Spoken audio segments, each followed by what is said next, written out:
नमस्ते प्यारे बच्चों, आप सभी का हमारे ऑनलाइन यूट्यूब चैनल पर हार्दिक स्वागत है।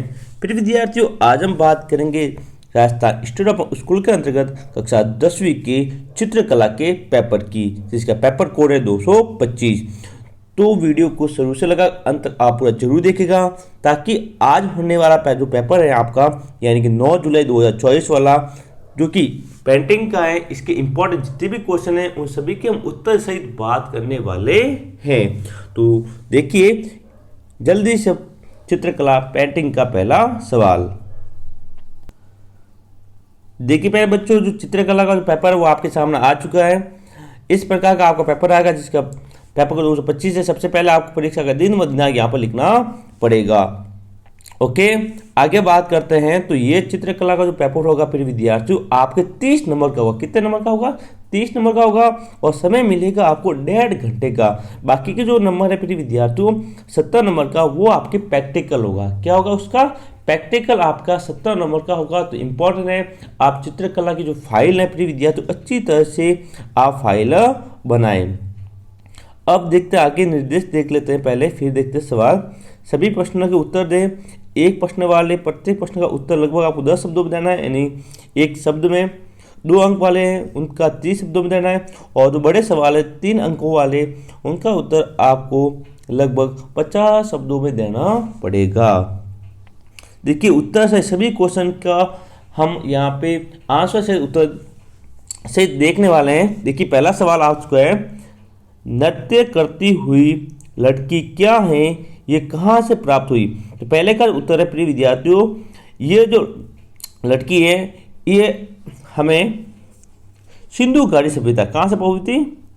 सिंधु घाटी सभ्यता में से प्राप्त, कहाँ से प्राप्त हुई थी? सिंधु घाटी सभ्यता से प्राप्त हुई थी।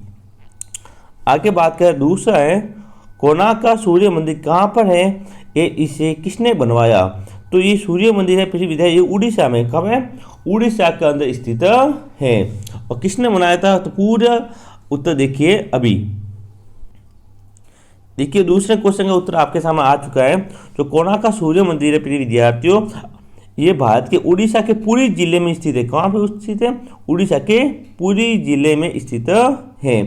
और इसका जो निर्माण है वो राजा नरसिंह देव प्रथम को सौंपा गया है, यानी कि इसका निर्माण नरसिंह देव प्रथम ने करवाया था। अपने सवाल यही पूछा गया है कि जो सूर्य मंदिर कहाँ स्थित है और निर्माण किसने करवाया। तो आपको इतना ही याद रखना है कि उड़ीसा में स्थित है, पुरी जिले में, और इसका निर्माण नरसिंह देव प्रथम ने करवाया था। तीसरा सवाल देखिए, थर्ड क्वेश्चन। तीसरा सवाल है, कॉलम किसे कहते हैं? क्या कॉलम किसे कहते हैं? तो देखिए क्वेश्चन नंबर 3 का उत्तर, सभी के उत्तर आपको हमारे इस पीडीएफ में मिल जाएगी। ये पीडीएफ आपको अभी हमारे टेलीग्राम ग्रुप में मिलेगी, तो टेलीग्राम ग्रुप को ज्वाइन जरूर कीजिए। तीसरे का उत्तर यहाँ से लिखना है, भारत के दक्षिण किनारे पर बसे केरल और तमिलनाडु राज्यों में रंगोली को कॉलम कहते हैं। यहाँ तक कि इसका उत्तर लिखना है। एक क्वेश्चन थर्ड का उत्तर है। ठीक है, जो दक्षिण में राज्य है वहाँ पर जो रंगोली बनाई जाती है प्रिय विद्यार्थियों, उसको हम क्या कहें? कॉलम कहते हैं। लिख दिया। आप स्क्रीनशॉट भी ले सकते हैं या किसी पेज पर इसका उत्तर लिख भी सकते हैं। नेक्स्ट क्वेश्चन नंबर 4, ठीक है ना। देखिए क्वेश्चन 4, क्वेश्चन नंबर 4 है, माइकल एंजेलो के प्रसिद्ध मूर्ति शिल्प का शीर्षक लिखिए। 5वां सवाल है, ब्लैक राइन्स चित्र किसने चित्रित किया? तो प्रिय विद्यार्थियों इसका जो उत्तर होगा वो होगा, मैं यहाँ पे लिख देता हूँ। 5वें का उत्तर वो है वैसिली कोडिस्की, ठीक है ना। वैसिली कोडिस्की ने ये चित्र बनवाया था। आप जल्दी से इसका उत्तर लिख दें। प्रिय विद्यार्थियों, यदि आप हमारे ऑनलाइन यूट्यूब चैनल पर नए हैं तो चैनल को सब्सक्राइब जरूर कीजिएगा, ताकि आपको जितने भी कक्षा 10वीं के पेपर है और इंपॉर्टेंट क्वेश्चन है, चाहे अभी हिंदी का पेपर आपके बाकी है और गृह विज्ञान का भी पेपर आपके होना बाकी है, तो सभी विषयों के इंपॉर्टेंट क्वेश्चन हमारे ऑनलाइन यूट्यूब चैनल पर करवाए जाएंगे। ठीक है, लिख दिया। आगे देखते हैं क्वेश्चन नंबर 6। देखिए क्वेश्चन 6 का उत्तर, क्वेश्चन 6 है, गगनेंद्र नाथ टैगोर के प्रसिद्ध चित्र का शीर्षक लिखिए। किसका लिखना है? गगनेंद्र नाथ टैगोर का। और 7वां सवाल है, मेडिवल सेंटर भित्ति चित्र किस चित्रकार की रचना है? ये क्वेश्चन नंबर 7 तक आपको एक एक नंबर के सवाल पूछे जाएंगे और क्वेश्चन नंबर 8 से आपको 2-2 नंबर के सवाल पूछे जाएंगे। फुलकारी किस प्रकार की जाती है समझाइए। एक क्वेश्चन नंबर 8 है और इसका उत्तर देखिए। क्वेश्चन संख्या 8 का उत्तर ये मिल जाएगा आपको। फुलकारी जो होती है वो घर की महिलाओं के द्वारा किए जाने वाला घरेलू कार्य का उत्पाद थी, जिसे कपड़े पर फुलकारी कढ़ाई की जाती थी। वह हाथ से काटा हुआ गद्दर, ये देखो क्या होता है, हथकरघा से बुना हुआ सादा बुनाई वाली सूती कपड़ा होता था। कपास पूरे पंजाब के मैदानों में उगाया जाता था और कई सरल प्रक्रियाओं के बाद इसे सरके व महिलाओं द्वारा सूत में काटा जाता था। इटा यहाँ पे, ठीक है, आप स्क्रीनशॉट ले लें। ये क्वेश्चन 8 का उत्तर है। नेक्स्ट क्वेश्चन संख्या 9।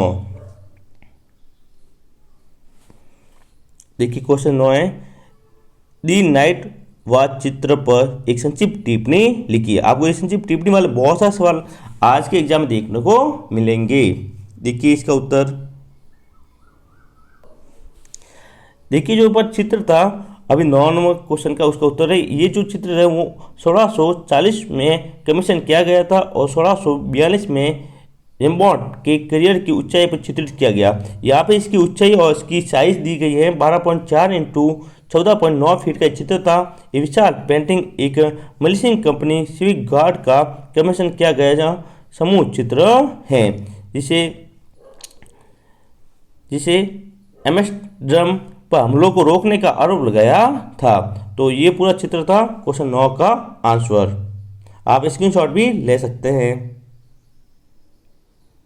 अगला क्वेश्चन, क्वेश्चन संख्या 10वां है, सीरीज लाइफ विद ऑनियन चित्र का वर्णन कीजिए। 11वां है, चित्रकार विंसेंट वैन गंग का परिचय दीजिए। यानी ये चित्रकार कौन थे, इनका परिचय आपको देना पड़ेगा। तो क्वेश्चन संख्या 11 का आंसर, क्वेश्चन संख्या 11 का आंसर देखिए। विंसेंट वैन गॉग एक डच चित्रकार थे। कौन थे विद्यार्थी? डच चित्रकार थे जिन्हें आमतौर पर एम्बोट वैन रीजन के बाद सबसे महान माना जाता है और पोस्ट इम्प्रेशनिस्टों में से एक सबसे महान चित्रकार थे। उन्होंने अपने जीवन काल में केवल एक कलाकृति बेची, लेकिन अपनी मृत्यु के बाद की शताब्दी में शायद अब तक के सबसे अधिक पहचान पाने वाले चित्रकार बन गई। यानी वो जब उनकी मृत्यु हो गई थी विद्यार्थियों, तब उनके बाद पूरी शताब्दी में उनकी जैसी जो पहचान है किसी चित्रकार प्राप्त नहीं की। सबसे अधिक पहचान प्राप्त करने वाले वो चित्रकार बन गए। ठीक है ना, ये पूरा उत्तर है अपना क्वेश्चन संख्या 12 का। अगला क्वेश्चन देखिए, उत्तर का स्क्रीनशॉट ले ला आप। नेक्स्ट सवाल देखिए, ये अपने बताया वो क्वेश्चन 11 का उत्तर था। ठीक है, 11 क्वेश्चन का उत्तर बता दिया। अब क्वेश्चन के 12 है, प्रभाववादी आंदोलन के प्रेरणा कलाकारों के नाम लिखिए। 13वां है, अमूर्त कला के पूर्वगामी कलाकारों के नाम लिखिए। यहाँ पे दोनों में कलाकारों के नाम यहाँ पर लिखने हैं। तो क्वेश्चन 12 और 13 का उत्तर अभी देखिए। देखिए प्रिय विद्यार्थियों, ये क्वेश्चन 12 का उत्तर है। ठीक है ना, इसमें क्लॉड मोनेट, ठीक है ना, पीरे अंगेस्ट, कैमिली पिसारो, ठीक है, एल्फ्रेड सिसली, एडगर डेगास, ये सभी कलाकार थे। और क्वेश्चन संख्या जो 13 है उसके भी जो कलाकार है वो यहाँ पे दिए गए, जैसे काडिस्की, डेलारूने, ठीक है ना, ये इनके नाम आप लिख देवे। क्वेश्चन संख्या 14वां सवाल है, राजा रवि वर्मा की कला पर संक्षिप्त टिप्पणी लिखिए।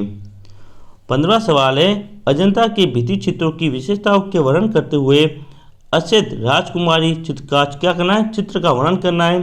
16वां है रासलीला मूर्ति शिल्पी का वर्णन कीजिए। और 17वां करने के 2 सवाल यहाँ पे दिए गए, दोनों में से एक आपको करना है। एक समकालीन भारतीय कला पर संक्षिप्त में लिखिए अथवा चित्र मुद्रण क्या है समझाइए। कुल 17 सवाल आज आपके पेपर में पूछे जाएंगे। तो 17 इंपॉर्टेंट क्वेश्चन थे मेरे हिसाब से, मैंने आपको बता दिए। कुछ का आंसर जो मेरे को पता थे उनके मैं उत्तर भी आपको बता दिए हैं। यदि वीडियो अच्छा लगे वीडियो को लाइक करें और चैनल पर नए हैं चैनल को सब्सक्राइब जरूर कीजिएगा, ताकि आपको हिंदी और गृह विज्ञान के जितने भी इंपॉर्टेंट क्वेश्चन हैं वो आपको मिल सकें। तो आज की वीडियो में इतना ही, मिलेंगे अगले वीडियो में, तब तक के लिए जय हिंद जय भारत।